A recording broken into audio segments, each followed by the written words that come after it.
ಕೆಲವೇ ಹೊತ್ತಲ್ಲಿ mask man ಕೋರ್ಟ್ಗೆ ಹಾಜರಾಗ್ತಾನೆ ಅನ್ನೋ ಮಾಹಿತಿ ಲಭ್ಯ ಆಗ್ತಾ ಇದೆ. ಕೋರ್ಟ್ಗೆ ಹಾಜರುಪಡಿಸ್ತಾರೆ ಮಾಸ್ಕ್ ಮ್ಯಾನ್ನ ಎಸ್ಐಟಿ ಅಧಿಕಾರಿಗಳು. ಕೆಲವೇ ಹೊತ್ತಲ್ಲಿ ಮಾಸ್ಕ್ ಮ್ಯಾನ್ ಕೋರ್ಟ್ಗೆ ಹಾಜರಾಗ್ತಾನೆ.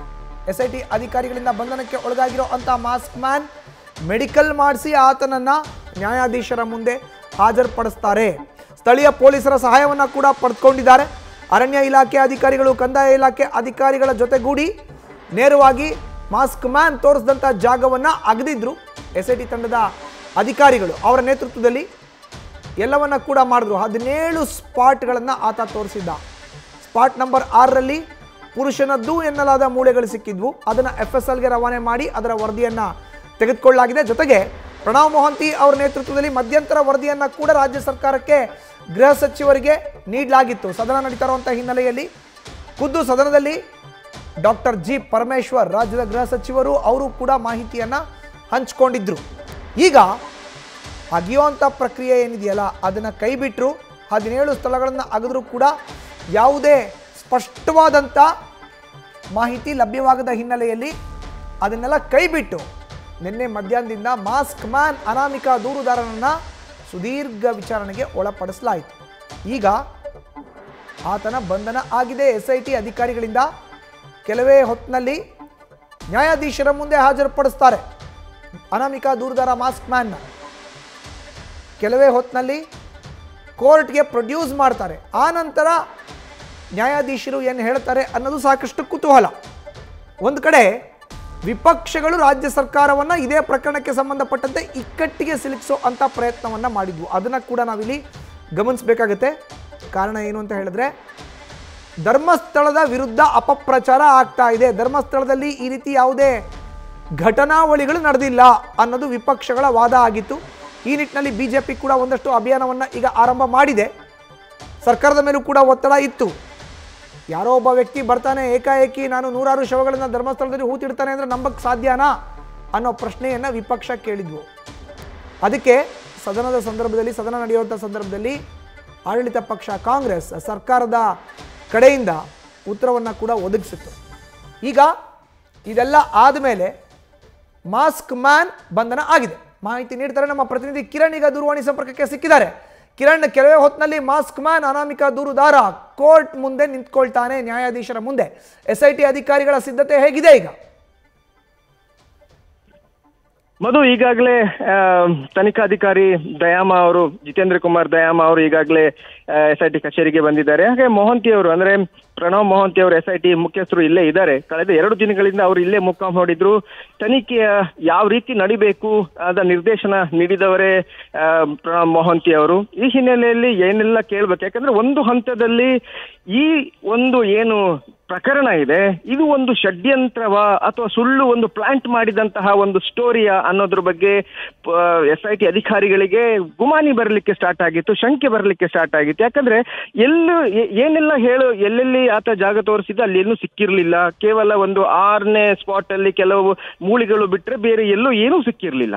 ಆದ್ರೆ ಆತ ಹೇಳ್ತಾ ಇದ್ದಿದ್ದು ಅಲ್ಲಿ ಮತ್ತೆ ಮುಂದೆ ಹೋಗಿ ಒಂದು ಹಂತದಲ್ಲಿ ಸ್ಪಾಟ್ ನಂಬರ್ 16 ಅಲ್ಲಿ ಸರಿಸುಮಾರು ಒಂದು 15 ಅಡಿ ಅಗಲ ಮತ್ತೆ ಆಳ ಅಗದ್ರೂ ಕೂಡ ಏನೂ ಸಿಕ್ಕಿರ್ಲಿಲ್ಲ. ಆದ್ರೆ ಆತ ಅಲ್ಲಿ ಬಂದು ಕೂಡ ಆತ ಹೇಳಿದ್ದು ಇಲ್ಲಿಂದ ಸ್ವಲ್ಪ ಕೆಳಗಡೆ ಹೋದ್ರೆ, ಗುಡ್ಡದ ಕೆಳಗಡೆ ಹೋದ್ರೆ ಅಲ್ಲಿ ಲೆಫ್ಟ್ ಸೈಡ್ ಅಲ್ಲಿ 5 ಹಾಕಿದ್ದೇನೆ, ರೈಟ್ ಸೈಡ್ ಅಲ್ಲಿ ಮತ್ತೆ 5 ಹಾಕಿದ್ದೇನೆ, ಅಲ್ಲಿ ಸಿಗುತ್ತೆ ಅಂತ. ಅದು ಎಲ್ಲೋ ಟ್ರಿಗರ್ ಆಯ್ತು ಅಧಿಕಾರಿಗಳಿಗೆ. ಯಾಕಂದ್ರೆ ಈತ ಸುಳ್ಳು ಹೇಳ್ತಾ ಇದ್ದಾನೆ, ನಮ್ಮ ಕಾಲಹರಣ ಮಾಡ್ತಾ ಇದ್ದಾನೆ ಅನ್ನೋದು ಒಂದು ಹಂತದಲ್ಲಿ ಅಧಿಕಾರಿಗಳಿಗೆ ಅನಿಸ್ಲಿಕ್ಕೆ ಶುರು ಆಯ್ತು. ಈ ಹಿನ್ನೆಲೆಯಲ್ಲಿ ಆತನನ್ನ ಅನ್ಅಫಿಷಿಯಲ್ ಆಗಿ ಕೆಲವು ಮಾಹಿತಿಗಳನ್ನ ಪಡ್ಕೋತಾ ಇದ್ರು. ಮತ್ತೆ ಒಂದು ನಾವು ಮೊದಲಿಂದನೂ ಹೇಳ್ತಾ ಇದ್ದ ದೂರುದಾರ ಈವರೆಗೂ ಕೂಡ ಈ ತಲೆಬುರುಡೆ ಎಲ್ಲಿಂದ ತಂದಿದ್ದು ಅನ್ನೋದನ್ನ ಹೇಳಿರ್ಲಿಲ್ಲ. ಆತನಿಗೆ ಹಲವಾರು ಸಂದರ್ಭದಲ್ಲಿ ವಿಚಾರಣೆ ನಡೆಸಿದಾಗ ಆತ ತಬ್ಬಿಬಾಗ್ತಾ ಇದ್ದ, ವಿಚಲಿತನಾಗದಂತೆ ವರ್ತಿಸ್ತಾ ಇದ್ದ, ಅದನ್ನು ಹೇಳ್ತಾ ಇರಲಿಲ್ಲ. ಆದ್ರೆ ಒಂದು ಮಾಹಿತಿಯ ಪ್ರಕಾರ ಆತ ಈಗಾಗಲೇ ಹೇಳಿದ್ದಾನೆ, ನಾನು ಅದನ್ನ ತಂದಿಲ್ಲ, ನನಗೆ ತಂದು ಕೊಟ್ಟಿದ್ದು ಅನ್ನೋದನ್ನ ಈಗಾಗಲೇ ಆತ ಹೇಳಿರುವಂಥದ್ದು. ಈ ಎಲ್ಲ ಮಾಹಿತಿಗಳನ್ನ ಮುಂದಿಟ್ಕೊಂಡು ಆತನನ್ನ ಅರೆಸ್ಟ್ ಮಾಡಲಾಗಿದೆ. ಹಾಗೇನೆ ಆತನನ್ನ ಈಗ ನ್ಯಾಯಾಲಯಕ್ಕೆ ಹಾಜರುಪಡಿಸುವಂತಹ ಸಾಧ್ಯತೆಗಳು ಇದಾವೆ. ಮಧು, ಕಿರಣ್, ಇನ್ನು ತಲೆಬುರುಡೆ ತಂದಿದ್ ಎಲ್ಲಿಂದ ಅಂತ ಕೇಳಿದ ಪ್ರಶ್ನೆಗೆ ಆತ ತಂದಿದ್ದಲ್ಲ, ನನಗೆ ಯಾರೋ ತಂದು ಕೊಟ್ರು ಅಂತ ಹೇಳ್ದ ವಿಚಾರಣೆ ವೇಳೆ. ಈಗ ತಲೆ ಬುರುಡೆನ ಹಾಗಾದ್ರೆ ತಂದ್ಕೊಟ್ಟವ್ರು ಯಾರು ಅನ್ನೋದ್ರ ಬಗ್ಗೆ ಕೂಡ ತನಿಖೆ ಆಗಬೇಕಲ್ಲ ಈಗ. ಖಂಡಿತ ಮಧು, ಅದನ್ನ ಯಾರು ತಂದ್ಕೊಟ್ರು, ಅದರ ಹಿಂದೆ ಇರೋರು ಯಾರು, ಇವನು ಪಾತ್ರಧಾರಿ ಆದ್ರೆ ಸೂತ್ರಧಾರಿ ಯಾರು ಅನ್ನೋದ್ರ ಬಗ್ಗೆ ಈಗಾಗಲೇ ಆತ ಮಾಹಿತಿ ನೀಡಿದ್ದಾನೆ ಅನ್ನೋ ಒಂದು ಈ SIT ಮೂಲಗಳು ತಿಳಿಸಿದವೆ. ಆದ್ರೆ ಈಗಾಗಲೇ ಅದನ್ನ ಅವರು ರಿವೀಲ್ ಮಾಡಿಲ್ಲ. ಆದ್ರೆ ತನಿಖೆಯ ಭಾಗವಾಗಿ ಅದನ್ನು ತುಂಬಾ ಗೋಪ್ಯವಾಗಿ ಇಡಲಾಗಿದೆ. ಯಾಕಂದ್ರೆ ಅದಕ್ಕೆ ಬೇಕಾದಂತ ಎವಿಡೆನ್ಸ್ಗಳು ಬೇಕು. ಎವಿಡೆನ್ಸ್ಗಳು ಮುಂದಿಟ್ಟುಕೊಂಡು ಅವರನ್ನ ಬಂಧನ, ಯಾರೆಲ್ಲ ಇದರಲ್ಲಿ ಶಾಮೀಲಾಗಿದ್ದಾರೆ ಅವರನ್ನ ಬಂಧನ ಮಾಡುವಂತಹ ಸಾಧ್ಯತೆ ಇರುತ್ತೆ. ಈ ಹಿನ್ನೆಲೆಯಲ್ಲಿ ಈಗಾಗಲೇ SIT ಅಧಿಕಾರಿಗಳ 2-3 ತಂಡ ಬೇರೆ ಬೇರೆ ಕಡೆಗೆ ಹೋಗಿದೆ. ಅಲ್ಲಿಂದ ಕೆಲವು ಮಾಹಿತಿಗಳನ್ನ, ಕೆಲವು ಸಾಕ್ಷ್ಯಾಧಾರಗಳನ್ನ ಸಂಗ್ರಹಿಸಿ ಬಂದ ನಂತರ ಅವರೆಲ್ಲ ಬಂಧನ ಆಗಬಹುದು. ಮಧು, ಕಿರಣ್, ಇನ್ನು ಪ್ರಮುಖವಾಗಿ SIT ತಂಡದ ಅಧಿಕಾರಿಗಳ ಮುಂದೆ ಸಾಕಷ್ಟು ದಿನದಿಂದ ಆತ ಹಾಜರಾಗ್ತಾ ಇದ್ದ, ಸಾಕಷ್ಟು ಕಡೆಗಳನ್ನ, ಜಾಗಗಳನ್ನ ತೋರಿಸ್ತಾ ಇದ್ದ, ಇಲ್ಲಿ ನೀವು ಅಗದ್ರೆ ಏನಾದರೂ ಸಿಗತ್ತೆ ಅಂತ. ಫೈನಲ್ ಆಗಿ ಅಗ್ಯದನ್ನ ನಿಲ್ಲಿಸಿ ಈತನನ್ನ ವಿಚಾರಣೆಗೆ ಒಳಪಡಿಸಿದಾಗ ಬೇರೆ ಯಾವ ಮಾಹಿತಿ ಈತ ಹಂಚ್ಕೊಂಡಿದ್ದಾನೆ SIT ಅಧಿಕಾರಿಗಳ ಮುಂದೆ ಅನ್ನೋದ್ರ ಬಗ್ಗೆ ಮಾಹಿತಿ ಲಭ್ಯ ಆಗ್ತಾ ಇದೆಯಾ? ಮಧು, ಈಗಾಗಲೇ ಆತನನ್ನ ಮೊನ್ನೆಯಿಂದ SIT ಮುಖ್ಯಸ್ಥರಾದಂತಹ ಪ್ರಣವ್ ಮೊಹಾಂತಿ ಇಲ್ಲೇ ಮೊಕ್ಕಾಂ ಹೊಡಿದ್ರು. ಹಾಗೇನೆ ತನಿಖೆ ಯಾವ ರೀತಿ ನಡೆಸಬೇಕು ಅನ್ನೋದ್ರ ಬಗ್ಗೆ ಅಧಿಕಾರಿಗಳೊಂದಿಗೆ ಸಭೆ ಕೂಡ ನಡೆಸಿದ್ರು. ಅದರಂತೆ ಕೆಲವು ನಿರ್ದೇಶನಗಳನ್ನ ಅವರು ನೀಡಿದ್ರು. ಆ ನಿರ್ದೇಶನದಂತೆಯೇ ಆತನನ್ನ ಕರೆಸಿ ತೀವ್ರ ವಿಚಾರಣೆ ನಡೆಸಲಾಗಿದೆ. ಹಾಗೇನೆ 2014 ನಂತರ ಆತ ಇಲ್ಲಿಂದ ತೆರಳಿದ್ದ ಅಂತ ಹೇಳಿದೆ.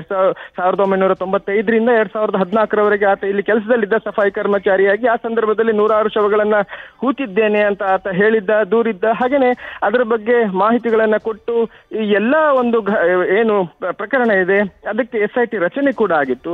ಈಗ 2014 ನಂತರ ಆತ ಎಲ್ಲಿ ಹೋಗಿದ್ದ, ಎಲ್ಲಿ ಕೆಲಸ ಮಾಡಿದ್ದ, ಹಾಗೇನೆ ಆತನ ಟ್ರಾವೆಲ್ ಹಿಸ್ಟ್ರಿ, ಆ ಟೈಮಿಂದ ಇಲ್ಲಿಯ ತನಕ ಟ್ರಾವೆಲ್ ಹಿಸ್ಟ್ರಿ, ಎಲ್ಲೆಲ್ಲಿ ಹೋಗಿದ್ದ, ಯಾರನ್ನ ಮೀಟ್ ಆದ, ಅದನ್ನೆಲ್ಲವನ್ನ ಮಾಹಿತಿಯನ್ನ ಪಡ್ಕೊಂಡಿದ್ರು SIT ಅಧಿಕಾರಿಗಳು. ಹಾಗೇನೆ ಈ ಎಲ್ಲ ಅದರ ನಂತರ ಈ ಒಂದು ಪ್ಲಾಟ್ ಏನಿದೆ, ಈ ಒಂದು ಷಡ್ಯಂತ್ರದ ಭಾಗವಾಗಿದೆ, ಯಾರ್ಯಾರಿದ್ದಾರೆ, ಸೂತ್ರಧಾರಿಗಳಾರು ಅನ್ನೋದ್ರ ಬಗ್ಗೆ ಮಾಹಿತಿಯನ್ನ ಅವರು ಪಡ್ಕೊಂಡಿದ್ದಾರೆ. ಅದರ ಗೋಪ್ಯತೆಯನ್ನ ಕಾಪಾಡಿಕೊಳ್ಳುವ ಹಿನ್ನೆಲೆಯಲ್ಲಿ ಅದನ್ನು ರಿವೀಲ್ ಮಾಡಲಾಗಿಲ್ಲ. ಮಧು, ಓಕೆ ಕಿರಣ್, ಹಾಗೆ ಸಂಪರ್ಕದಲ್ಲಿ ಇರಿ. ಇನ್ನು ಮಾಸ್ಕ್ ಮ್ಯಾನ್ ಅನಾಮಿಕ ದೂರುದಾರನ ಬಂಧನ ಆಗಿದೆ. ಇವನು ಕೇವಲ ಪಾತ್ರಧಾರಿ, ಸೂತ್ರಧಾರಿ ಯಾರು ಅನ್ನೋದ್ರ ಬಗ್ಗೆ SIT ತಂಡದ ಅಧಿಕಾರಿಗಳು ಸುದೀರ್ಘವಾದಂಥ ವಿಚಾರಣೆಯನ್ನ ಆತನನ್ನ ಮಾಡಿದ್ರು. ಕಡೆಗೆ ಆತ ಏನೆಲ್ಲ ಮಾಹಿತಿಯನ್ನು ಕೊಟ್ಟಿದ್ದಾನೋ ಅದನ್ನು ಒಂದು ಕಡೆ ದಾಖಲು ಮಾಡಿಕೊಂಡು ಈಗ ಆತನನ್ನು ಬಂಧಿಸಲಾಗಿದೆ. ನೋಡಿ, ಪ್ರಮುಖವಾದಂಥ ಒಂದಷ್ಟು ವಿಚಾರಗಳು ಈ ಪ್ರಕರಣದಲ್ಲಿ ಇದೆ. ಏಕಾಏಕಿ 106 ಶವಗಳನ್ನು ನಾನು ಹೂತಿಟ್ಬಿಟ್ಟಿದ್ದೀನಿ ಅಸಹಜ ಸಾವಿಂದು ಅಂತ ಹೇಳಿದ ತಕ್ಷಣವೇ ರಾಜ್ಯ ಸರ್ಕಾರ ಈ ಒಂದು ಪ್ರಕರಣವನ್ನು ಬಹಳ ಗಂಭೀರವಾಗಿ ಪರಿಗಣಿಸ್ತು. ಅದನ್ನು ನಾವಿಲ್ಲಿ ಗಮನಿಸಬೇಕು. ಅದಾದ ಬಳಿಕ ಆದಂಥ ಪ್ರಕ್ರಿಯೆಗಳು ಏನೇನು? ರಾಜ್ಯ ಸರ್ಕಾರ SIT ರಚನೆ ಮಾಡಿ ಪ್ರಕರಣವನ್ನು SITಗೆ ವಹಿಸಿತು. SIT ತಂಡದ ಅಧಿಕಾರಿಗಳು ದೂರುದಾರರನ್ನು ಕರೆಸಿದ್ರು, ಮಾತುಕತೆ ಮಾಡಿದ್ರು, ಆತನನ್ನು ಓಡಾಡಿಕೊಂಡ್ರೆ ಬಿಟ್ಟರು. ಜೊತೆಗೆ ಆತ ಕೊಟ್ಟರು ಅಂತ ಪ್ರತಿಯೊಂದು ಹೇಳಿಕೆಯನ್ನು ಕೂಡ ದಾಖಲು ಮಾಡಿಕೊಂಡ್ರು. ಅದಾದ ಮೇಲೆ ನೀನು ಯಾವ ಸ್ಥಳದಲ್ಲಿ ಶವಗಳನ್ನು ಹೂತಿಟ್ಟಿದ್ಯಾ ಆ ಜಾಗಗಳನ್ನು ತೋರಿಸು ಅಂತ ಕರ್ಕೊಂಡು ಹೋದರು. ಸ್ಥಳ ಮಹಜರು, ಸ್ಥಳ ಪರಿಶೀಲನೆ ಮಾಡಲಿಕ್ಕೆ ಮುಂಚೆ ಸ್ಥಳ ಮಹಜರನ್ನ ಮಾಡಿದ್ರು, ಗುರುತು ಮಾಡಿದ್ರು. ಅದಾದ ಬಳಿಕ ಕಂದಾಯ ಇಲಾಖೆ, ಅರಣ್ಯ ಇಲಾಖೆಯನ್ನು ಕೂಡ ಜೊತೆಗೆ ಕರೆದುಕೊಂಡು ಸಿಬ್ಬಂದಿಗಳಿಂದ ನೇರವಾಗಿ ಹಗ್ಸುವಂಥ ಕೆಲಸ ಮಾಡಿದ್ರು. ನ್ಯೂಸ್ ಫಸ್ಟ್, ನಿರ್ಭೀತಿಯಿಂದ ನಿಮ್ಮ ಪರವಾಗಿ.